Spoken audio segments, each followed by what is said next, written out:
बिस्मिल्लाहिर्रहमानिर्रहीम। आज के सेशन की अगर बात करें तो इंडेक्स की जो ओपनिंग थी वो पॉजिटिव ओपनिंग थी, लेकिन सिर्फ 5 पॉइंट के साथ, क्योंकि ऑलरेडी कल इंडेक्स में काफी प्रेशर था। कल इंडेक्स ने तकरीबन 900 पॉइंट लूज किए और क्लोजिंग दी, तो उसको देख के ऐसा सच इतनी ओपनिंग ठीक नहीं थी।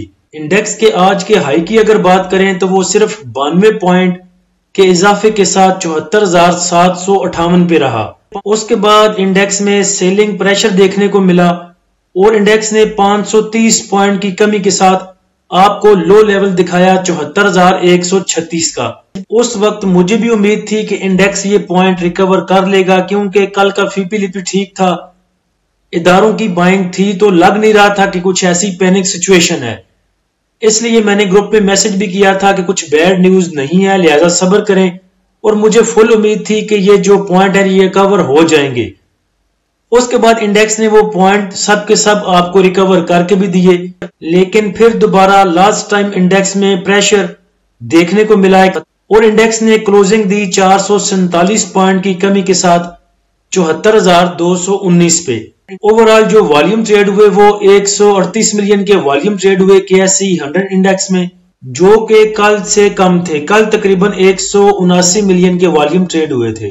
कल के फीपीलीपी की बात करें तो फीपीलीपी कल का ठीक था। कुछ इदारे प्रॉफिट टेकिंग पे थे, कुछ इदारे बाइंग कर रहे थे, और कल इंडिविजुअल्स की पैनिक सेलिंग भी थी। दूसरी बात एक ज़हन में रखें कि जो आज हुआ, तो इंडेक्स में जब प्रेशर आता है या इंडेक्स रेड में होता है तो इंडिविजुअल कभी भी हिम्मत नहीं करता कि इंडेक्स आपका 530 पॉइंट लूज करके नीचे मूव कर रहा हो और जो आपके सपोर्ट लेवल है वो ब्रेक पे ब्रेक कर रहा हो, और आपका इंडिविजुअल आए और इतनी बाइंग करे कि 530 पॉइंट रिकवर करके आपके इंडेक्स को पॉजिटिव में ले आए। तो मुझे बिल्कुल भी नहीं लगता कि ये इंडिविजुअल्स का काम था। इंडिविजुअल सिर्फ ये करता है कि ग्रीन में या तो प्रॉफिट बुकिंग करता है, या फिर जब पैनिक सेलिंग आती है या थोड़ा सा प्रेशर आता है इंडेक्स में तो वो देने पे आ जाता है और नहीं देखता कि मेरी बाइंग किस रेट पे है, मैं सेल किस रेट पे कर रहा हूं। उसे होता है कि बस अब इंडेक्स ने तबाह हो जाना है, जो मेरे पास पोर्टफोलियो में स्टॉक पड़े हैं ये बस मुझसे कोई ले ले, उन्हें पौने दामों वो बेचता है और निकल जाता है। दूसरे नंबर पे ये डबल गेम भी हो सकती है कि पहले माल निकलवाया गया, उसके बाद फिर पहनाया गया, उसके बाद लास्ट टाइम में फिर ले लिया गया। लेकिन ये अभी कबल अज वक्त है तमाम बातें। अभी फीपीलीपी आएगा तो देखेंगे ये सारा चक्कर जो चला ये क्यों चला।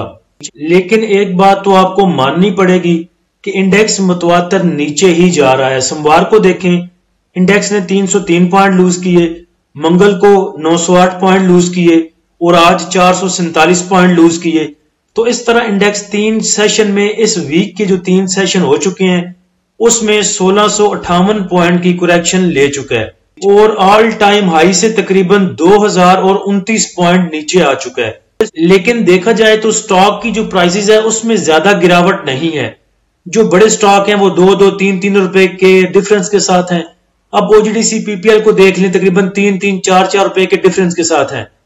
वरना अगर जैसे 1000 पॉइंट, कल 900 पॉइंट लूज किए इंडेक्स ने, आज 500 पॉइंट लूज किए, तो अगर इदारों की बाइंग ना हो तो आपको इन स्टॉक प्राइसेस में काफी गिरावट देखने को मिलनी थी। आप एक्टिव स्टॉक में देखें तो KEL में सबसे ज्यादा वॉल्यूम जनरेट हुए 25 मिलियन के, AMTX में 23 मिलियन के, WTL 16 million, MBP, DFML, airlink में 14 मिलियन के, नेटसोल 13 मिलियन, हम 10 million, TRG 9 million, FCCL 8 million.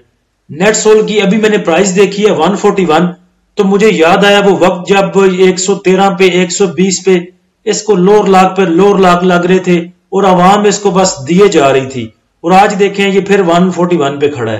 वो positive point contributor sector wise की तो बात ही ना करें, वो तो एक एक दो पॉइंट ही होंगे। अगर गिरावट वाली साइड में देखें, नेगेटिव साइड में देखें तो कमर्शियल बैंक्स ने आज लूज किए 183 point, oil and gas exploration companies ने लूज किए 101 पॉइंट, सीमेंट सेक्टर ने लूज किए 38 पॉइंट, इंजीनियरिंग ने लूज किए 36 point, textile 25, refinery 13, oil and gas marketing companies 13 point, food 8 point, glass 6 point, paper 6 point, pharmaceutical 6 point, technology 5 point, chemical 4 point, cable 4 point, miscellaneous 3 point, positive point contributor अगर देखें sector wise तो fertiliser ने सिर्फ 5 point gain किए, और ये भी जो फर्टिलाइजर ने पॉजिटिव पॉइंट गेन किए मेरे ख्याल से इफर्ट की वजह से गेन किए। उसके बाद पावर ने 4 point, insurance 4 point, leather 2 point, automobile assembler 2 point, और बस एक एक दो पॉइंट बाकी जो है वो पॉजिटिव गेन किए। स्टॉक्स में अगर देखें तो सबसे ज्यादा इफर्ट ने पॉजिटिव पॉइंट कंट्रीब्यूट किए 17 point, FABL 12, TRG 8, FFC 6, Hubco 6, MTL 5, Standard Chartered 5, Abbott 5, packaging 4, Shell 4 point. Minus point contributor में देखें तो ये लाइनें जरा लंबी हैं। एचबीएल ने लूज किए 57 point, OGDC 57, बीएएफएल 47, बीएएचएल 37, PPL 21, HMB 20, UBL 20, पोल 18, पीआईओसी 17, आईएसएल 16 पॉइंट। पॉजिटिव डेवलपमेंट्स पे अगर नजर डालें तो कुवैत जो है वो पाकिस्तान के साथ तकरीबन $24 मिलियन की जो डील है वो कर रहा है मेहमन डैम को लेके। तो ये एंग्रो के लिए और यूबीएल के लिए गुड न्यूज थी कि यूबीएल 20 बिलियन रुपीस जो है बायलैटरल फाइनेंसिंग कर रहा है, फैसिलिटी दे रहा है एंग्रो फर्टिलाइजर को। उसके बाद साजगार की बोर्ड मीटिंग है 7 जून को, लेकिन ये अदर देन फाइनेंशियल रिजल्ट है, इसमें कुछ भी वो अनाउंस कर सकते हैं। आप देखें वो क्या अनाउंस करते हैं। एयरलिंक के पास पॉजिटिव न्यूज थी कि पाकिस्तान में अपने मोबाइल बनाने की जो सरमायाकारी में वसत की यकीन दहानी, तो इस बेस पे थोड़ा सा एयरलिंक में मूव मिली भी। मैंने प्रॉफिट बुक भी किया, आपको भी बोला था कि प्रॉफिट बुक करें। उसके बाद एयरलिंक वहीं पे जाके खड़ा हो गया जहां से सुबह चला था। Pakistan finance minister hope to policy rate cut this year, तो देखें अब क्या बनता है। ये वाली मॉनेटरी पॉलिसी की मीटिंग आ रही है, इसमें ये कम करते हैं या नेक्स्ट मीटिंग में कम करते हैं, अब ये नहीं पता। उसके बाद शहबाज शरीफ साहब चाइना में हैं और बड़ी एक जबरदस्त सी बात की उन्होंने, अगर इस पे अमल भी करवा लें कि कर्जों के लिए नहीं बल्कि कारोबार और तरक्की के लिए आया हूं। तो मैं तो बहुत देर से कहता हूं कि पाकिस्तान को कर्जे लेने की बजाय अगर ये बिजनेस को डेवलप किया होता और इंटरेस्ट रेट कम किए होते, बजाय इसके कि लोग अपना पैसा बैंकों में रखें और उससे सूद ले लेके खाएं, तो अगर इंटरेस्ट रेट कम होगा तो यही पैसे अवाम जो है वो बिजनेस में इन्वेस्ट करेगी और उससे रोजगार के मौके भी बढ़ेंगे और रेवेन्यू भी जनरेट होगा। तो चलें, अल्लाह करे अभी कहीं किसी को जाके अकल आ जाए। तो दूसरा दीवान फारूक मोटर के पास गुड न्यूज थी कि इन्होंने किया शाहजोर लॉन्च कर दिया। तो देखें, जब भी ऐसी कोई गुड न्यूज आती है तो उस बेस पे प्रॉफिट टेकिंग बनती है, बाइंग नहीं बनती। कुछ भाई आगे पूछते हैं कोई अच्छी खबर लगा दो, तो आगे पूछते हैं इसको बाय कर लें।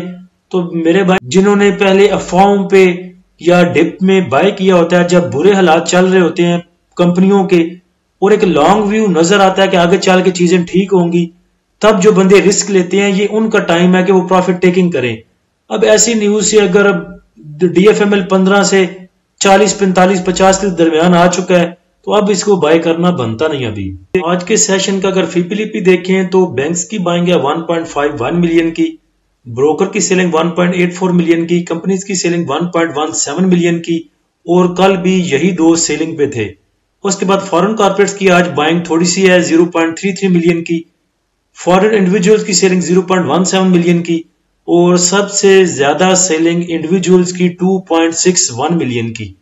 इंश्योरेंस कंपनीज की बाइंग 1.66 मिलियन की, म्यूचुअल फंड की सेलिंग 0.83, एनबीएफसी की सेलिंग 0.03 मिलियन, अदर ऑर्गेनाइजेशन की बाइंग 0.11 मिलियन, ओवरसीज पाकिस्तानी की बाइंग 0.45 मिलियन की। तो मेरे ख्याल से ज्यादा देखने की जरूरत कोई नहीं। बैंक आपके बाइंग पे हैं, फॉरेन कॉर्पोरेट्स बाइंग पे हैं, इंश्योरेंस कंपनियां बाइंग पे हैं, अदर ऑर्गेनाइजेशन बाइंग पे हैं, ओवरसीज पाकिस्तानी भी बाइंग पे हैं। तो 3 इदारे 4 कह लें, एक आपका ओवरसीज पाकिस्तानी बाइंग पे हैं। तो ऑन एंड ऑफ कुछ इदारे सेल करेंगे, कुछ बाय करेंगे। जाहिर सी बात है ब्रोकर ने और कंपनीज ने नीचे का माल उठाया होगा। म्यूचुअल फंड भी इंडिविजुअल की तरह तत्ती जगह पे पाँव नहीं रखता। तो इंशाल्लाह सब ठीक लग रहा है। बाकी ज्यादा थोड़ी सी जो एक सिचुएशन ऐसी रेंज बाउंड सी और थोड़ी सी पैनिक सी सिचुएशन, वो आप कह सकते हैं कि बजट की वजह से भी हो सकती है। अब कभी कहते हैं कि नेट मीटरिंग हट रही है, कभी उसका दोबारा वो ऐलान कर देते हैं पावर डिवीजन वाले कि नहीं जी ऐसा कुछ नहीं हो रहा। उसके बाद एक नई अफवाह उड़ती है उधर से सजे खब्बे से, फिर उसकी तरदीद आती है। तो ये काफी सजे खब्बे से अफवाहें उड़ रही हैं, तो जिसकी वजह से कुछ अफवाहें हर तरफ जितनी देर तक बजट पेश नहीं होता तो ये ऐसे ही रहना है। उसके बाद मॉनेटरी पॉलिसी जो है वो बजट से 2 दिन पहले है, तो इंशाल्लाह उम्मीद है कि सब अच्छा ही होगा। तो आज अगर जिन्होंने बाय कर लिया तो मेरे ख्याल से बेहतर है। कल एक तो इंडेक्स 2000 पॉइंट की ऑलमोस्ट करेक्शन ले चुका है, तो इंडेक्स का रिकवर करना बनता है। अब ऐसा नहीं होगा कि इंडेक्स एक ही दफा में एक ही झटके में कोई 2, 4, 5, 10 हजार पॉइंट लूज कर जाएगा। रिकवरी भी साथ साथ आएगी, साथ साथ में करेक्शन भी आएगी इंडेक्स में। नेक्स्ट अगर इंडेक्स के रेजिस्टेंस एंड सपोर्ट लेवल की बात करें तो इंडेक्स के पास आगे रेजिस्टेंस 74,600 पे, उसके बाद 74,900, उसके बाद 75,300। सपोर्ट की बात करें तो सपोर्ट इंडेक्स के पास 73,900, उसके बाद 73,200, उसके बाद 72,500 पे। पहले आपको याद होगा कि पिछले वक्तों में 74,100 बड़ा एक इंपॉर्टेंट सा लेवल हुआ करता था इंडेक्स के पास। तो अभी भी इसकी क्लोजिंग जो है वो 74,219 पे आई है, तो इंडेक्स को कल सस्टेन करना चाहिए 74,100 को। बाकी कल की तरह जैसे बोला था कि इंडेक्स में थोड़ा सा अगर प्रेशर आता है तो उसके बाद रिकवरी होनी बनती है, जैसे कि आज हुई भी। तो कल भी ऐसे ही लग रहा है कि जैसे आज हुआ कल भी ऐसा होना चाहिए। अब देखते हैं कि इंडिविजुअल्स के पास और कितना माल पड़ा हुआ है या ब्रोकर और कंपनीज के पास कितना माल पड़ा है और ये कितना और बेच सकते हैं और प्रॉफिट टेकिंग कर सकते हैं। तो ये इंशाल्लाह फिर कल पता चलेगा, क्योंकि इंडेक्स के बारे में या मार्केट के बारे में कोई भी पहले से प्रेडिक्ट नहीं कर सकता कि क्या होना है। तो इंशाल्लाह देखेंगे, सब अच्छे की उम्मीद है। बाकी फिर जो अल्लाह को मंजूर। साजगार का कल आपको बोला था कि ये एक ही जगह पे खड़ा है तो आपको अपसाइड मूव दे सकता है, तो देख लें आज उसने मूव बना दी। ऐसे ही जैसे गंधारा ब्रदर्स जो खड़े हैं इनकी भी मूव बननी चाहिए, लेकिन ऐसा वैसी मूव इन्होंने दी नहीं और जो इनकी क्लोजिंग है वो काफी पैनिक आई है। तो इंशाल्लाह उम्मीद है कि GHNI और गेल भी अपने सपोर्ट लेवल के पास दोबारा उठ सकते हैं। 271, 180 के आगे इनको रीबाउंस करना चाहिए। PPL भी काफी नीचे जा चुका, OGDC भी, इनको भी सपोर्ट लेनी चाहिए 100 तकरीबन 16 से 124-25 से, इनको भी सपोर्ट लेनी चाहिए। एच कार को अगर पकड़ना है तो इंशाल्लाह 300 से नीचे पकड़ेंगे, 295 से लेके 285, 280 तक इंशाल्लाह इसमें हाथ डालेंगे। बैंक्स की आज बाइंग है तो बैंक्स ने सबसे ज्यादा अगर देखें बाय किया ऑल अदर सेक्टर को। उसके बाद इनकी बाइंग है oil and gas exploration companies में, और oil and gas exploration company देखें तो आज गिर रही थी नीचे, उनके रेट बहुत हद तक नीचे जा चुके थे और गिरे हुओं को उठाना देखें इदारों का ही काम है। और इतने नीचे गए हुए सेक्टर को अगर उठाया बाय किया तो बैंक्स ने बाय किया। यही चीज मैं आपको कहता था कि इंडिविजुअल कभी भी हाथ नहीं डालता ऐसी जगह पे। इंश्योरेंस कंपनीज को देख लें, इनकी भी सबसे ज्यादा जो बाइंग है वो कमर्शियल बैंक्स में है। उसके बाद इनकी अगर बाइंग देखें तो वो फर्टिलाइजर में है। उसके बाद oil and gas exploration companies को भी उन्होंने बाय किया है। तो अच्छे रेट जब मिल रहे हो और नेक्स्ट उम्मीद भी नजर आ रही हो कि कुछ ज्यादा बुरा नहीं है, तो फिर ही ये इदारे बाय करते हैं। दूसरे नंबर पे सदीकी साहब कह रहे थे कि इंडेक्स को चलाया जा रहा है, तो जहां पे पूरे मुल्क को चलाया जा रहा है, हर चीज चल रही है, कोई ना कोई चला रहा है किसी ना किसी चीज को, तो वहां पे हमारे छोटे से PSX को अगर चलाया जा रहा है तो ये कौन सी बड़ी बात है। आज तक जब भी मार्केट चली है इसको चलाया गया है, जब भी गिरी है इसको गिराया गया है। तो ऐसे ही लोगों ने इसको चलाते रहना है, गिराते रहना है। आपका काम है कि गिरे हुओं को उठा लेना और जब बहुत ज्यादा बढ़ जाए तो इनमें से निकल जाना। अल्लाह हम सबका हामी और नासिर हो। इजाजत दीजिए, अल्लाह हाफिज।